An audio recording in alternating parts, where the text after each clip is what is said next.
World top rankings ఉన్న యూనివర్సిటీస్లో ఎలాంటి IELTS రాయకుండా ఫ్రీ ఎడ్యుకేషన్ అండ్ స్కాలర్షిప్ అందుకోవాలంటే కాంటాక్ట్ విదేశ్ కన్సల్ట్స్. అసలు సీరియల్స్కి ముందు మీరు అప్రోచ్ అయ్యారా లేకపోతే మూవీస్కి అప్రోచ్ అయ్యారా? సీరియల్స్ మంజులా నాయుడు గారి సీరియల్ ఫస్ట్. అంటే అప్పుడు ఇక్కడ సినిమా ఇండస్ట్రీ లేదు, నేను వచ్చినప్పుడు ఇండస్ట్రీ ఇక్కడ లేదు కాబట్టి అప్పుడు సీరియల్లో అవకాశం రావడమే దూరదర్శన్లో. అప్పట్లో అచ్యుత్ గారు పెద్ద మెగాస్టార్, ఇక్కడ వాళ్ళు ఉన్నారు కాబట్టి అప్పుడు మాకు కూడా అవకాశం రావడమే చాలా పెద్ద విషయం నిజం చెప్పాలంటే. మీకు బాగా నచ్చి మీకు మంచి పేరు వచ్చిన సీరియల్స్ ఏమంటారు? చాలా ఉన్నాయి, అన్ని ఛానల్స్లో చేశాను, చాలా సీరియల్స్ ఉన్నాయి, ఒకటని చెప్పడానికి లేదు. ఈ మధ్య చేసిన ఊహలు గుసగుసలాడే ఈ సీరియల్స్లో అంటే ఆ జర్నీకి మొదలై స్టార్ట్ అయ్యేటప్పుడు మీకు ఎలా తీసుకున్నారు? అంటే దీని గురించి మీరు ఎవరిని అప్రోచ్ అయ్యారు? ఎలా మీకు క్యారెక్టర్స్ కానీ ఇందులో ఛాన్సెస్ అనేది రావడం జరిగింది? నేను ఫస్ట్ ఇండస్ట్రీకి రావడమే నేను మంజులా నాయుడు గారిని అప్రోచ్ అయ్యాను. అప్పటికే మంజులా నాయుడు గారు చాలా పాపులర్ డైరెక్టర్.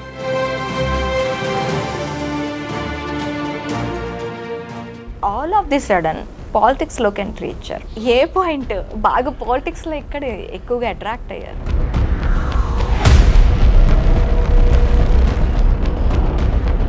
ఎక్కడి నుంచి అంటే ఐఎమ్ ఫ్రమ్ ఇండియా అని అంటే ఓ మోదీజీ.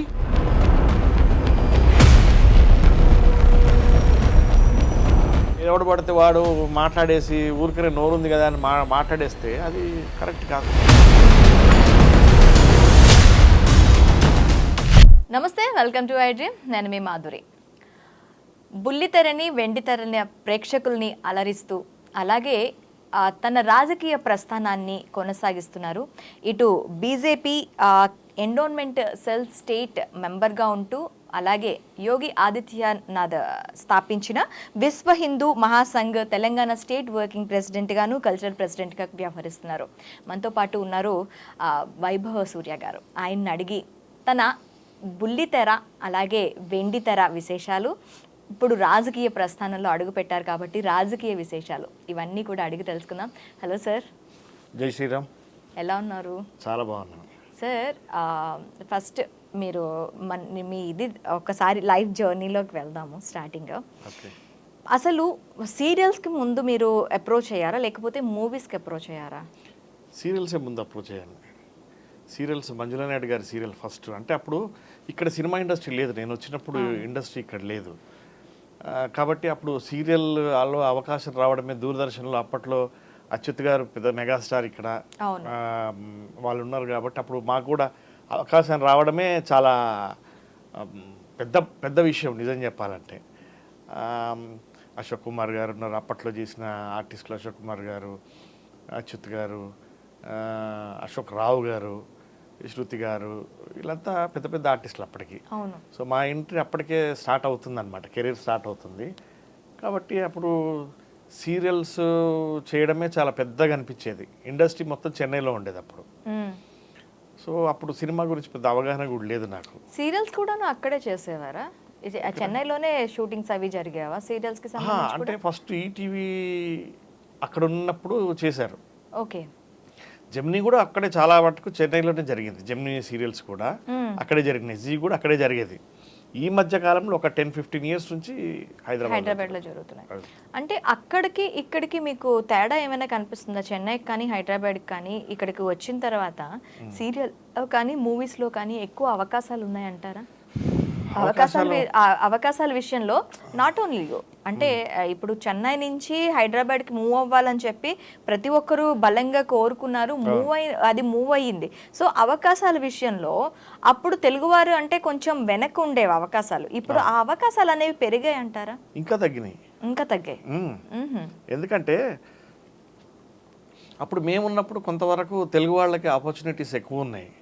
ఇప్పుడు ఎక్కువ వేరే లాంగ్వేజ్ నుంచి వచ్చేవాళ్ళు. అంటే సీరియల్స్ కూడా ఏమైపోయింది అంటే మల్టీ లాంగ్వేజెస్లో చేస్తున్నారు. ఓకే. అంటే ఇప్పుడు తెలుగు, తమిళ్, కన్నడ, తెలుగు, తమిళ్, మలయాళం అట్లా చేస్తున్నారు. సో ఏమైపోయింది అంటే అక్కడ ఆర్టిస్టులని కొంతమందిని, ఇక్కడ ఆర్టిస్టులని కొంతమందిని వేరే స్టేట్ నుంచి తీసుకొచ్చి పెట్టేసి కొంతమంది ఆర్టిస్టులను తెచ్చి పెడుతున్నారు. ఓకే. సో దానివల్ల ఏమైపోయింది అని అంటే ఛానల్ వాళ్ళకే బెనిఫిట్. సో వాళ్ళకి ఏంటంటే ఈ సీరియల్ ఇక్కడ ఒక్క దగ్గర ప్రొడక్షన్ చేయడం వల్ల 3 ఛానల్స్లో టెలికాస్ట్ చేసుకుంటున్నారు. అవును. 3 స్టేట్లలో 3 ఛానల్స్లో ఒకటే బడ్జెట్లో. సో వాళ్ళకి ప్లస్ అవుతుంది. సో వాళ్ళని మనం అనడానికి లేదు. నిజం చెప్పాలంటే. ఎండ్ ఆఫ్ ది డే ఎవరైనా లాభార్జనే చూస్తారు. ఎగ్జాక్ట్లీ.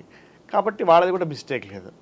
సో అట్లా ఏమైపోయింది అంటే ఇప్పుడు గ్లోబలైజేషన్ అయిపోయి ఇప్పుడు ఈ ఛానల్స్ అని లేకపోతే ఈ యాప్స్ వచ్చిన తర్వాత ఎవరి యాప్లో వాళ్ళు వరల్డ్ వైడ్ చూసుకునే ఛాన్స్ ఉంది కాబట్టి వాళ్ళది కూడా బిజినెసే అనుకోవాలి. యాక్చువల్లీ ఇప్పుడు అంటే గ్లోబలైజేషన్ అవుతున్న కొద్దీ మనం ఇందాక మాట్లాడుకున్నట్లు టీవీ అండ్ సీరియల్ అనేది కిచెన్ వరకు వచ్చేసింది. అవును. వంట చేస్తూ కూడాను సీరియల్ అనేది, సీరియల్ ఇష్టం ఉన్న వాళ్ళు సీరియల్స్ Yes. ఏదైనా కూడాను ఫింగర్ టిప్స్ లో దొరికేస్తూ ఉంది. కరెక్ట్.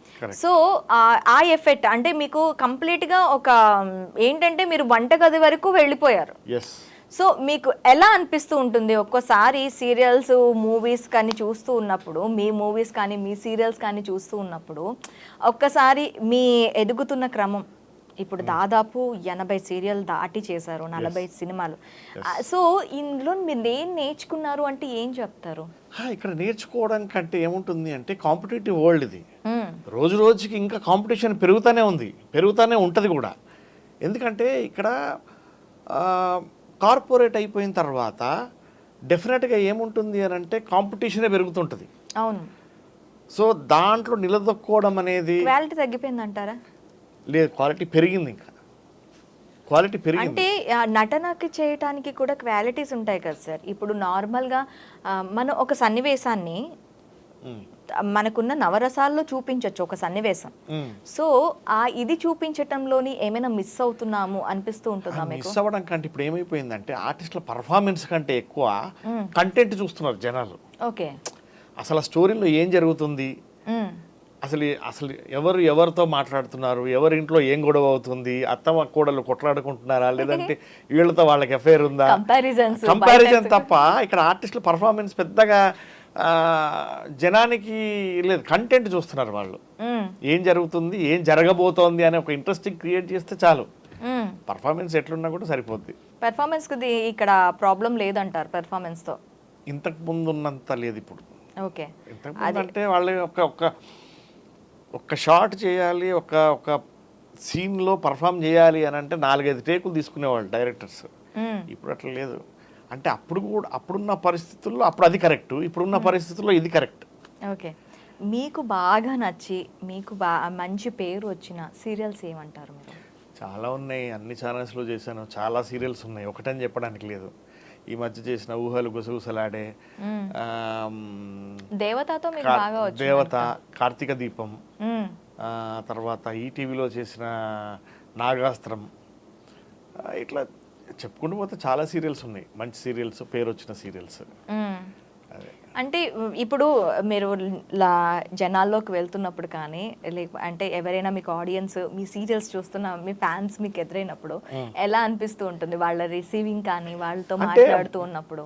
వాళ్ళకి ఏమైపోయినామంటే మేము ఆల్మోస్ట్ ఆల్ వాళ్ళ ఫ్యామిలీ మెంబర్స్ లాగా అయిపోయినాం మేము. అంటే కిచెన్లో ఉంటున్నారు కదా, కిచెన్లో ఉంటున్నాము, ప్రతి ఇంట్లో ఉంటాం, రోజు చూస్తారు కదా, వాళ్ళ ఫ్యామిలీ మెంబర్స్ అయ్యాం మేము. ఇంకోటి ఏమైపోయిందంటే చాలా హ్యాపీగా ఫీల్ అవుతాం మేము. ఈ ఇప్పుడున్న పరిస్థితిలో ఇంట్లో వాళ్ళను పట్టించుకుంటున్నారా లేదా అనేది పక్కన పెడితే ఎవరమో తెలియని అంటే మేము ఒక టీవీలో కనిపిస్తున్న మమ్మల్ని వాళ్ళు అడాప్ట్ చేసుకుంటారు ఫ్యామిలీ మెంబర్ లాగా. అది ఎంత హ్యాపీగా అనిపిస్తుంటుంది. అది ఎంతమందికి ఈ రోజుల్లో దొరుకుతుంది అది. సీరియల్ అంటే మనకి సంవత్సరాల జర్నీ, మనం బాగా దగ్గరికి వెళ్ళిపోతూ ఉంటాం. మూవీ వచ్చేసరికి 2.5 hours ఒక బిట్. మనకి సీరియల్లో ఒక 5 days or 10 days ఎపిసోడ్ ఒక సినిమా రూపంలో వస్తుంది. అందులో రోల్ చాలా చిన్నగా ఉంటుంది. మన రోల్ మ్యాక్సిమం సినిమా అంతట్లో ఫుల్ లెంత్ క్యారెక్టర్ అయితే ఒక 1/2 hour ఉంటుంది. లేదు నార్మల్గా అయితే ఒక 5 minutes దొరకడం కూడా స్లాట్ చాలా కష్టం మూవీస్లో చేస్తున్నప్పుడు.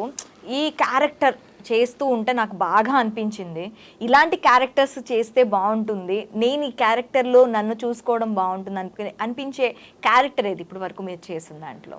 అంటే యాక్చువల్గా బేసిక్గా నాకు చేయాలనుకున్న ఒక డ్రీమ్ క్యారెక్టర్ ఏంటంటే ఆర్మీ ఆఫీసర్గా చేయాలన్నది ఒక క్యారెక్టర్, ఒక డ్రీమ్ ఉంది. అది ఈ మధ్య చేసిన సినిమాల్లో ఒక 3-4 సినిమాలు చేశాను నేను. ఎక్కువ నేను సినిమాల్లో చేసినవి పోలీస్ ఆఫీసర్ క్యారెక్టర్సే నేను చేసినవి. చాలా సినిమాల్లో పోలీస్ ఆఫీసర్ క్యారెక్టర్ చేశాను, సీరియల్స్ కూడా చేశాను. బట్ ఏమవుతుంది అని అంటే సినిమా వచ్చేసరికి మనం ఎంత మంచి క్యారెక్టర్ చేసినా రిలీజ్ అయ్యేసరికి అది ఉంటుందో లేదో కూడా తెలియదు క్యారెక్టర్. మనం డేట్స్ వస్తాయి, క్యారెక్టర్ చేసామన్న ఫీలింగ్ ఉంటుంది, కానీ ఎడిటింగ్ తర్వాత ఎంతవరకు ఉంటుంది మన క్యారెక్టర్ అనేది తెలీదు. మనం ఎంత చేసా, మన ఎఫోర్ట్ అంతా అక్కడ ఎంతవరకు ఎఫోర్ట్ పెట్టినా కూడా ఆ ఎఫోర్ట్ బయటకు వస్తుంది అనేది గ్యారంటీ లేదు. ఓకే, అది ఒక్కటే ఒక దగ్గర ఏముంటుందంటే either main hero either main villain గా చేస్తేనే ఉంటుంది. మెయిన్ విలన్ గా ఛాన్సెస్ వచ్చాయా మూవీస్ లో? చేసాం, కానీ అదే చెప్తున్నాను, క్యారెక్టర్ అనేది మన విలన్ గా చేసినా కూడా అది ఎంతవరకు ఉంటుంది అనేది మనం చెప్పం. మెయిన్ విలన్ అంటే హీరోతో ఈక్వల్ గా చేసే క్యారెక్టర్సే. ఓకే, అంటే చిన్న చిన్న క్యారెక్టర్స్ అనేవి చాలా రేర్ గా బయటకు వస్తాయి అంటారు. వస్తాయి, కానీ అది మూవీకి ఎంత వరకు అవసరం అనేది ఎగ్జాక్ట్లీ ఆ దీంట్లో కట్ అయిపోతుంది. ఓకే, మరి అలా కట్ అయిపోతున్నప్పుడు అబ్బా ఇంత ఎఫర్ట్ పెట్టానే, నా టైం ఇంత ఇచ్చానే ఉంటది, ఆ ఫీలింగ్ ఉంటుంది, ఆ గిల్ట్ ఉంటుందా? 100% ఉంటది. ఎందుకంటే సినిమా రిలీజ్ అయ్యే వరకు కూడా మనం ఏం క్యారెక్టర్ చేసాము అని చెప్పుకోవడానికి ఉండదు. రిలీజ్ అయిన తర్వాత మనం చూసిన తర్వాత మన క్యారెక్టర్ కనిపించిన తర్వాత దీంట్లో వర్క్ చేశాను అని చెప్పడానికే. నిజంగా సార్, యాక్చువల్లీ కొన్ని మూవీస్లో నేను చూసాను, మ్యాక్సిమం ఒక ½ స్లాట్ ఉంటుంది. ½ మనం వెళ్ళి కూర్చొని మ్యాక్సిమం ఒక ½ కూడా కష్టపడి చేస్తూ ఉంటాం. థియేటర్లోకి వెళ్ళి చూసేటప్పటికి ఒక సెకండ్ 2 seconds ఇలా వచ్చి అలా వెళ్ళిపోతూ ఉంటారు. అయ్యా అక్కడ అంత సేవ్ చేసామే, ఇక్కడ అసలు ఏం కనిపించట్లేదు అన్న ఇవి దాఖలాలు కూడా చాలా ఉంటాయి మనకి. ఆ విషయానికి వస్తే సీరియల్స్ చాలా బెటర్. అవును, నేను అందుకని కంపేర్ చేశాను. మనకి ఒక 10 episodes ఆఫ్ సీరియల్, మనకి ఒక మూవీ వస్తుంది. సో ఈ మన 10 episodes లో చేసిన ప్రతి బిట్ కూడా అక్కడ ఎలివేట్ అయిపోతుంది serial. 100% serials better then movies. మీకు సినిమాల కన్నా సీరియల్స్ ఎక్కువ బాగా ఇష్టం అని అంటున్నారు. ఈ సీరియల్స్ లో అంటే ఆ జర్నీకి మొదలై స్టార్ట్ అయ్యేటప్పుడు మీకు ఎలా తీసుకున్నారు? అంటే దీని గురించి మీరు ఎవరిని అప్రోచ్ అయ్యారు? ఎలా మీకు క్యారెక్టర్స్ కానీ ఇందులో ఛాన్సెస్ కానీ రావడం జరిగాయి? నేను ఫస్ట్ ఇండస్ట్రీకి రావడమే నేను మంజులా నాయుడు గారిని అప్రోచ్ అయ్యాను. అప్పటికే మంజులా నాయుడు గారు చాలా పాపులర్ డైరెక్టర్, టీవీ ఇండస్ట్రీ దూరదర్శన్లో very popular director. So first నేను అప్రోచ్ అయ్యింది మంజులా నాయుడు గారినే. మేడమే ఎంకరేజ్ చేశారు, నాలాగా చాలామందిని ఎంకరేజ్ చేశారు. సో అందులో నేను ఒక్కడిని. ఓకే, అంటే దీనికి ఏమైనా టెస్ట్లు పెట్టారా అప్పట్లో? అంటే మ్యాక్సిమం థియేటర్ ఆర్ట్స్ చేసే వాళ్ళకి ఎక్కువగా స్కోప్ ఉండేది.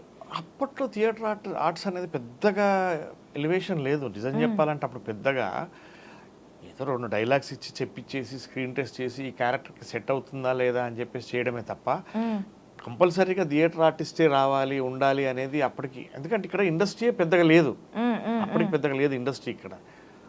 అప్పుడున్న దాంట్లో బెటర్గా ఎవడు పర్ఫామ్ చేస్తున్నాడు అనుకున్న తీసుకునే వాళ్ళే తప్ప.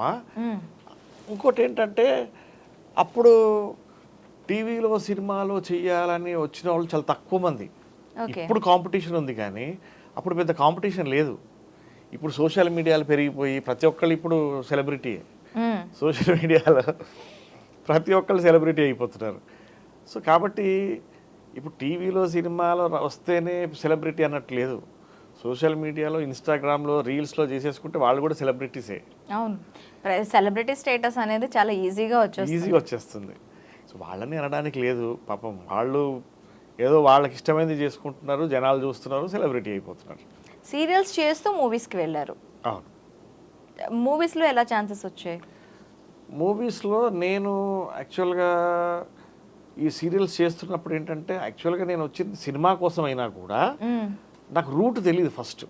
అసలు ఎంట్రీ అనేది సినిమాలోకి రావాలని ఒకటి ఇండస్ట్రీ ఉండేది కాదు ఇక్కడ.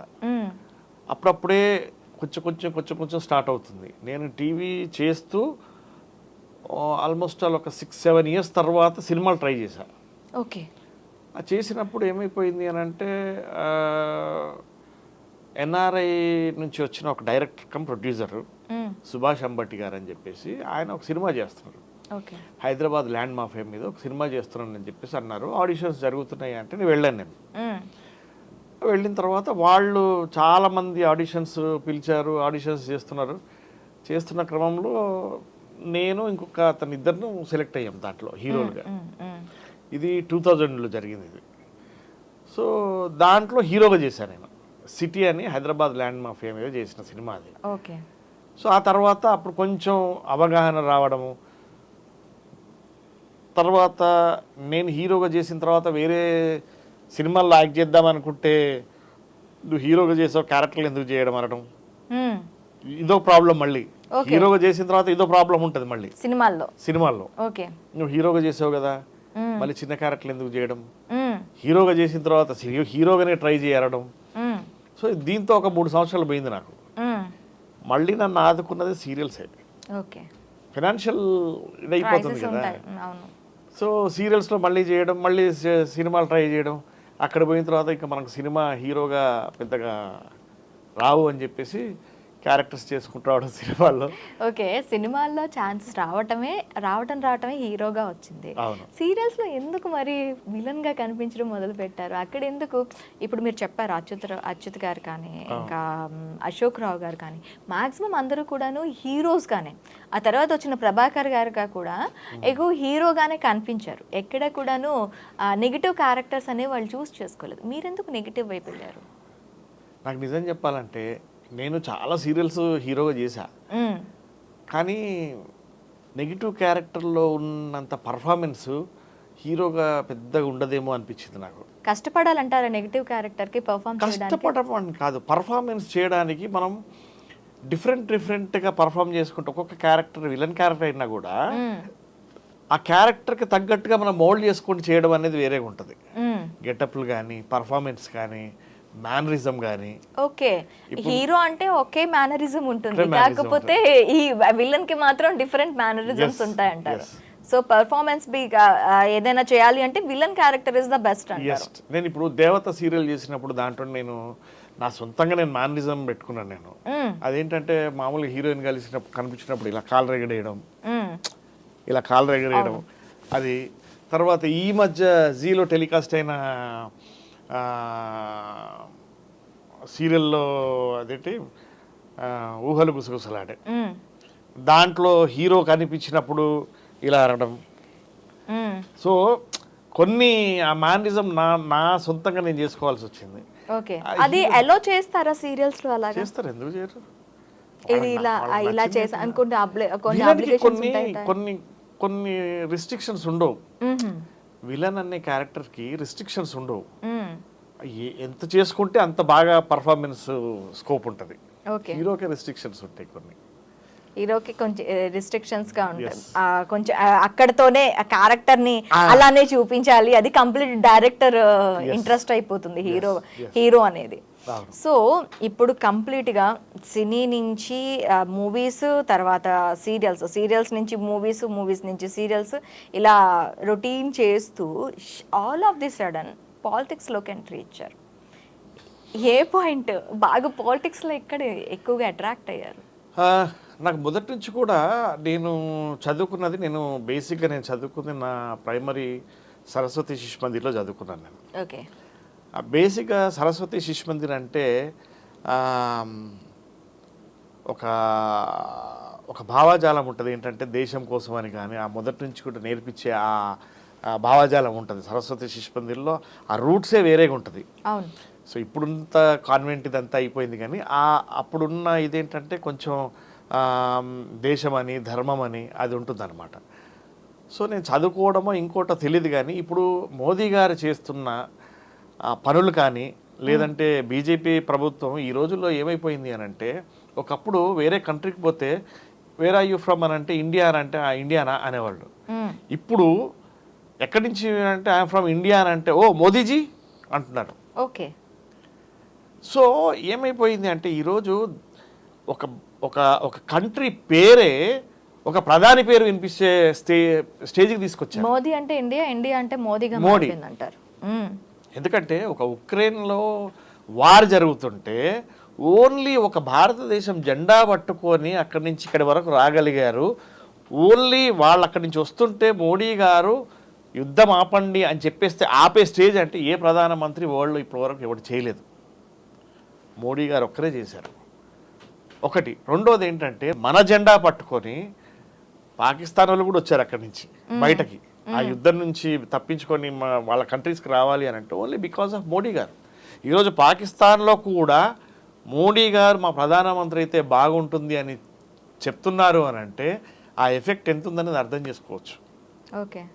నాట్ ఓన్లీ ఒక్కటని చెప్పడానికి లేదు, చెప్పుకుంటూ పోతే చాలా ఉన్నాయి, 100 రకాలుగా ఉన్నాయి. ఇప్పుడు కరోనా టైంలో మనము వ్యాక్సిన్ కనిపెట్టుకొని బయట దేశాలకు పంపించాల్సిన పరిస్థితి వచ్చింది. ఈరోజు వెపన్స్ మనం తయారు చేసుకొని వేరే కంట్రీస్కి ఇవ్వాల్సిన పరిస్థితికి వచ్చాం.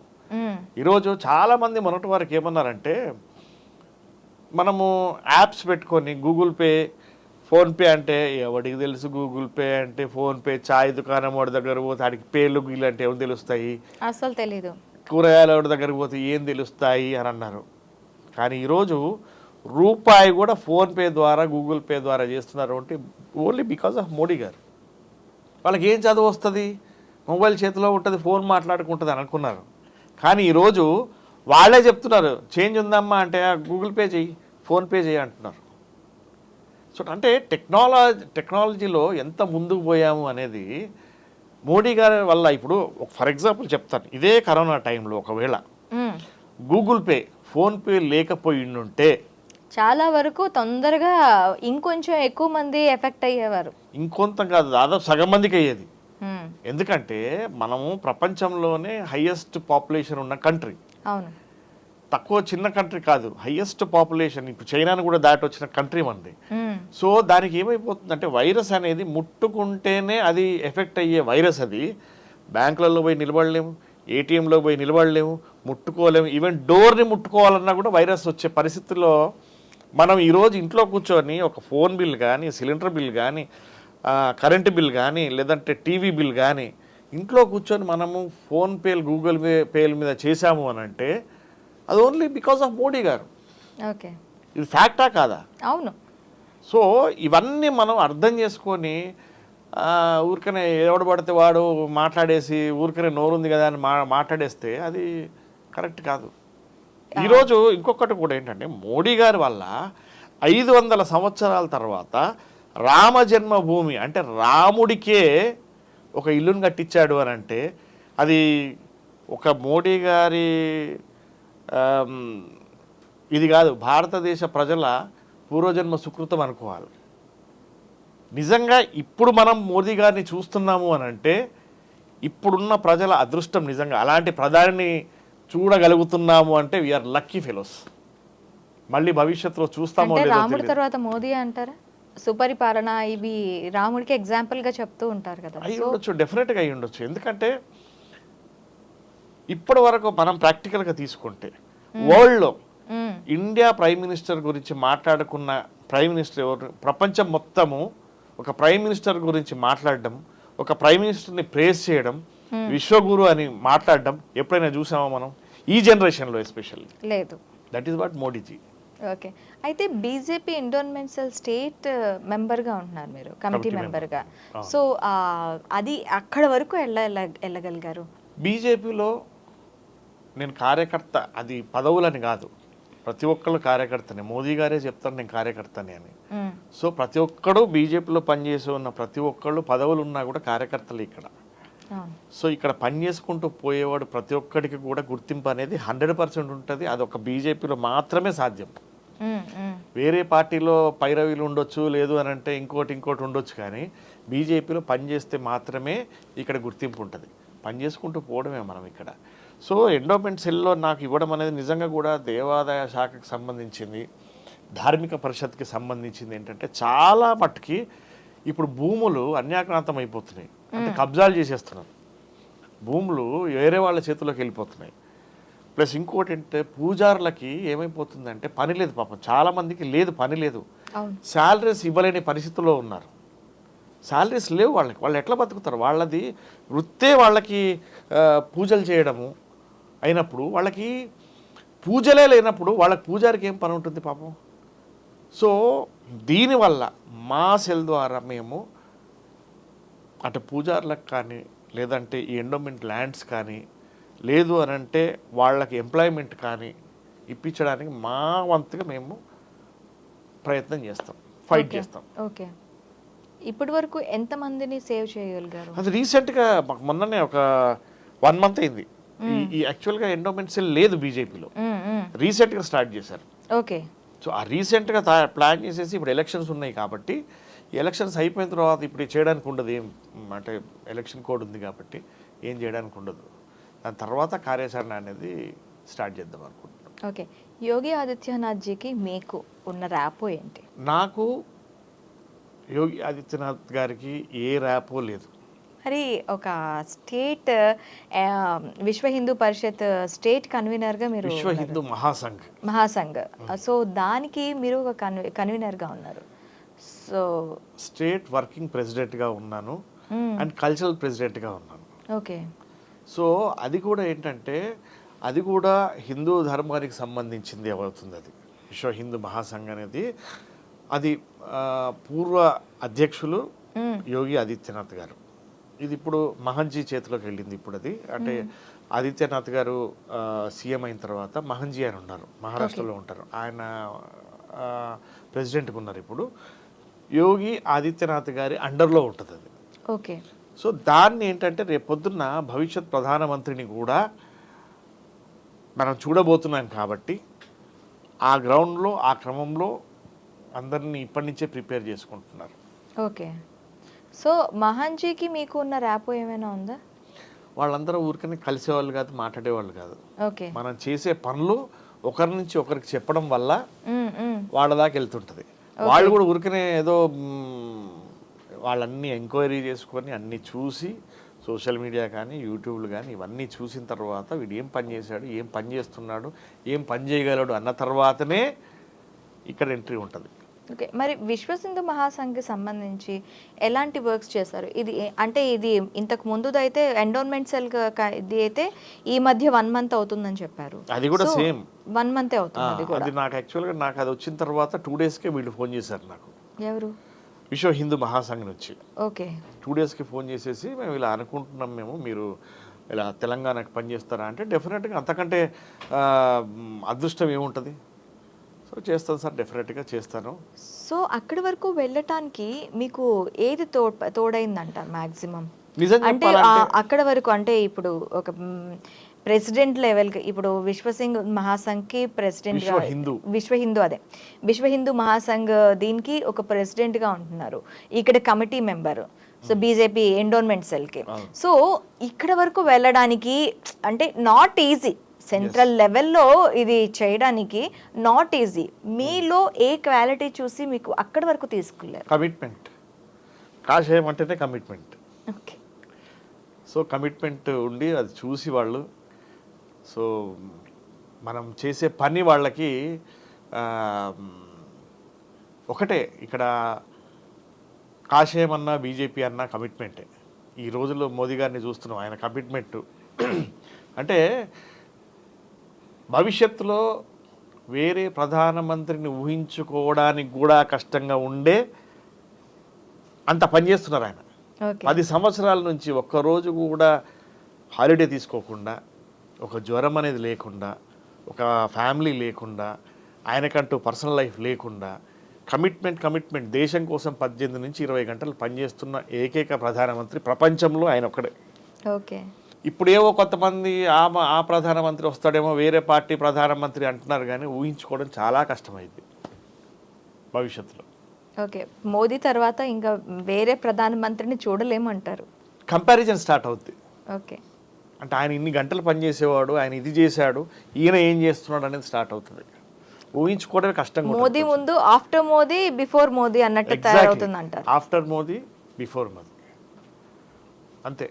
సో ఇప్పుడు పాలిటిక్స్ నెక్స్ట్ లెవెల్లో మీరు ఇంకా పార్టీకి ఎలాంటి ఎజెండాతో ముందుకెళ్ళాలనుకుంటున్నారు? పార్టీ కోసం ఇప్పుడు మీరు చెప్పారు మోదీజీ అంటే కమిట్మెంట్, బీజేపీ అంటే కమిట్మెంట్, సో మీరు కూడా కమిట్మెంట్తోనే ముందుకెళ్ళామంటున్నారు. కమిట్మెంట్ అనేది చాలా మనకి వినడానికి చాలా చిన్న పదం కావచ్చు, కానీ దాని గ్రౌండ్ రూట్స్ అనేవి చాలా పెద్దగా ఉంటాయి. సో మీరు పార్టీకి ఎలాంటి కమిట్మెంట్ ఇవ్వాలనుకుంటున్నారు? పార్టీ ఏం ఆదేశిస్తే అది చేయడానికి రెడీగా ఉన్నాను. ఇక్కడ బీజేపీలో ఏంటంటే ప్రతి ఒక్క కార్యకర్త ఒక సైనికుడే. ఇక్కడ మాకు అక్కడి నుంచి ఆదేశం వచ్చిందంటే ఏదైనా చేయడానికి రెడీ, దేనికైనా రెడీ. ఇక్కడ కమిట్మెంట్ ఒక్కటే కాకుండా ఇక్కడ ఏమైపోతుందంటే బీజేపీ కార్యకర్త కానీ కాషాయ కండువా వేసుకున్న ప్రతి ఒక్కడు కూడా ఒక సైనికుడి కిందనే లెక్క. దేశం కోసం ఏమి చేయడానికైనా రెడీ. దానికి మేము అందరం ready. Okay. So coming to the serials and movies, next ఎలాంటి ప్రాజెక్ట్స్ ఉన్నాయి? ఇప్పుడు ప్రస్తుతానికి ఏ ప్రాజెక్ట్స్ చేస్తున్నారు? ఇప్పుడు మొన్న ఒక 3 సినిమాలు చేశాను నేను. ఒకటి డ్రగ్స్ మీద చేశాం. ఓకే. నార్కోవార్ అని ఒక సినిమా చేశాను, దాంట్లో పోలీస్ ఆఫీసర్గా చేశాను. ఓకే. ఇంకోటి వచ్చేసి ఫ్యాక్షన్, అంటే ఈ కడప ఫ్యాక్షన్ మీద, అనంతపూర్ కడప ఫ్యాక్షన్ మీద ఒక సినిమా చేశాను. తర్వాత అది కాకుండా ఖైదు అని ఒక సినిమా చేశాను, దాంట్లో లాయర్గా చేశాను. ఇవి ఒక న్యాయం చట్టం 2 చేతిలో పెట్టేసుకొని మొత్తం వెండి తెరని మెరిపిస్తున్నారు అనమాట. లేదు అంటే మెరిపించడము అనేది అది పెద్ద విషయం, కానీ వచ్చిన అవకాశాన్ని సద్వినియోగం చేసుకుంటానని ప్రాక్టికల్గా మాట్లాడుకోవాలి మనం. ఎందుకంటే పెద్దగా మనం మెరిపిస్తున్నాము, ఉరిమిస్తున్నాము అని కాదు, కానీ ప్రాక్టికల్గా వచ్చిన దాన్ని యూటిలైజ్ చేసుకుంటున్నాను అంతే. ఓకే. అంటే ఇంకా మీకు డ్రీమ్ క్యారెక్టర్స్ అంటే ఏమైనా ఉన్నాయా? అవి అది చేయాలి చెప్పా కదా, ఆర్మీ ఆఫీసర్. అది అవసరమైతే నేనే చేస్తాను, ఆ క్యారెక్టర్ ప్రొడక్షన్ కూడా నేనే చేస్తాను, ప్రొడ్యూసర్ కూడా నేనే అవుతాను. ఓకే. అంటే ఉందా సార్ మీ దగ్గర స్టోరీ ఉందా దానికి సంబంధించి? ఇలా స్టోరీ ఉండాలి. ఆర్మీ ఆఫీసర్, మనకి ఆర్మీ బ్యాక్ డ్రాప్ లో చాలా సినిమాలు వచ్చాయి, Yes. వందల సినిమాలు వచ్చాయి. ఆర్మీ బ్యాక్ డ్రాప్ లో వచ్చిన ప్రతి సినిమా అంటే సూపర్ హిట్ కాకపోయినా కంప్లీట్ యావరేజ్ మూవీగా కూడా నిలిచిన సినిమాలు ఉన్నాయి మనకి. సో మీ దగ్గర స్టోరీస్ ఉన్నాయా దానికి సంబంధించి? స్టోరీ అంటే నేను యాక్చువల్గా దీనికి సంబంధించిన స్టోరీ నేను నిజంగా ఆర్మీ ఆఫీసర్స్ని, అంటే రియల్గా జరిగిన ఇన్సిడెంట్స్ని, రియల్గా జరిగిన స్టోరీనే సినిమా చేద్దాం అనుకుంటున్నాను. ఓకే. ఒకవేళ నాకు డబ్బులు ఒకవేళ తక్కువ అయితే కూడా నేను ఫండ్ రైజింగ్కి వెళ్ళొచ్చు. ఓకే. అంటే నాకు అది ఒక డ్రీమ్ ప్రాజెక్ట్ కాబట్టి రియల్గా జరిగిన వాళ్ళని మనం ఏదో కల్పితం కాకుండా నిజంగా వాళ్ళతో నేను మాట్లాడాను. ఒక 2-3 ఆర్మీ ఆఫీసర్స్తో మాట్లాడాను, రిటైర్ అయిన వాళ్ళతో మాట్లాడాను, ఇప్పుడు ఆర్మీలో ఉన్న వాళ్ళతో కూడా మాట్లాడాను. నాకు రియల్ ఇన్సిడెంట్స్ కావాలి, రియల్ స్టోరీ కావాలని చెప్పాను వాళ్ళకి. ఓకే. సో ఇప్పుడిప్పుడే అది వాళ్ళు కొంచెం కొన్ని చెప్పారు, నోట్ చేసుకుంటున్నాను. అంటే ఇప్పుడు నేను దేని మీద అనేది అయితే చెప్పలేను. ఇప్పుడు వచ్చిన సినిమాల లాగైతే ఉండదు, టోటల్ డిఫరెంట్గా ఉంటుంది. రియల్ ఇన్సిడెంట్స్తో చేస్తున్న స్టోరీ అది. సో ఇంకా ఫ్యూచర్లో పాలిటిక్స్లోని మూవ్ ఆన్ అవుతూ మూవీస్లో కూడా మూవ్ ఆన్ అవ్వాలి అనుకుంటున్నారు. సార్ మీకు ఏదో ప్రొడక్షన్ కూడా ఉందని విన్నాను. నాది ఛత్రపతి శివాజీ స్టూడియోస్ అని నాకు బ్యానర్ ఉంది. ఆ బ్యానర్ మీద ఇప్పుడు నెక్స్ట్ సినిమా చేయబోయేది ఆ బ్యానర్ మీద చేద్దాం అనుకుంటున్నాను. సో ఆ బ్యానర్ ఎప్పుడు స్టార్ట్ చేశారు? ఆ బ్యానర్ 2 years అయిపోయింది, మోర్ దెన్ 2 years అయిపోయింది. అది ఎలాంటి వర్క్స్ దొరుకుతున్నాయి దాని మీద? దాంట్లో యాడ్స్, ఫ్యూచర్లో అన్ని బాగుంటే సినిమాలు చేద్దామని చెప్పేసి ads, film making. Film making means film making అంటే ఇప్పుడు ప్రొడక్షన్ చేయడం. ప్రొడక్షన్. ఓకే. ఇప్పటి వరకు దాంట్లో ఇంకా మూవీస్ అయితే ఇంకా చేయలేదు. ఇదే సినిమా ఫస్ట్ సినిమా చేద్దామని, ఆర్మీ సబ్జెక్ట్ చేద్దామని చెప్పేసి. ఓకే. అది మీరు యాడ్స్ చేస్తున్నప్పుడు దాంట్లో ఎలా ఉంది? యాడ్స్ ఇప్పుడు పార్టీ యాడ్స్ ఉన్నాయి, అవి చేస్తున్నాము. ఇప్పుడు ఎలక్షన్స్ కాబట్టి పార్టీ యాడ్స్ వస్తున్నాయి. అది వాళ్ళు ఏ పార్టీకి సంబంధం లేదు, అది ప్యూర్లీ బిజినెస్. అది ఓకే. పార్టీకి సంబంధం లేదు, అది ప్యూర్లీ బిజినెస్. అది పార్టీకి సంబంధించిన యాడ్స్ కొన్ని చేసాం ఈ మధ్య కాలంలో. ఓకే. సో తర్వాత ఏమైనా కమర్షియల్ యాడ్స్ వస్తే కమర్షియల్ యాడ్స్ చేద్దామని. ఇప్పుడు సీజన్ కాబట్టి ఎలక్షన్ సీజన్ కాబట్టి ఇంకా యాడ్ అంటే ఇంకా మనం అక్కడ బిజినెస్ కంప్లీట్గా బిజినెస్లో ఇదైపోతుంది, టోటల్ ప్యూర్లీ బిజినెస్ అది. సో మ్యాక్సిమం అంతా కూడాను ఇటు బీజేపీ జెండా పట్టుకున్నారు, మరోవైపు బుల్లితెరని వెండితెరని అలరిస్తూ ముందుకెళ్తున్నారు. మీ జర్నీ ఇంకా బాగా, అంటే ఈ మూడిట్లో కూడా ఇంకా బాగా రాణిస్తూ ఇంకా మంచి పేరు ప్రఖ్యాతులు సాధించాలని, ప్రజాసేవలో మీ వంతు సహకారం అందిస్తూ ముందుకెళ్లాలని కోరుకుంటున్నాం sir. Thank you so much. జై శ్రీరామ్.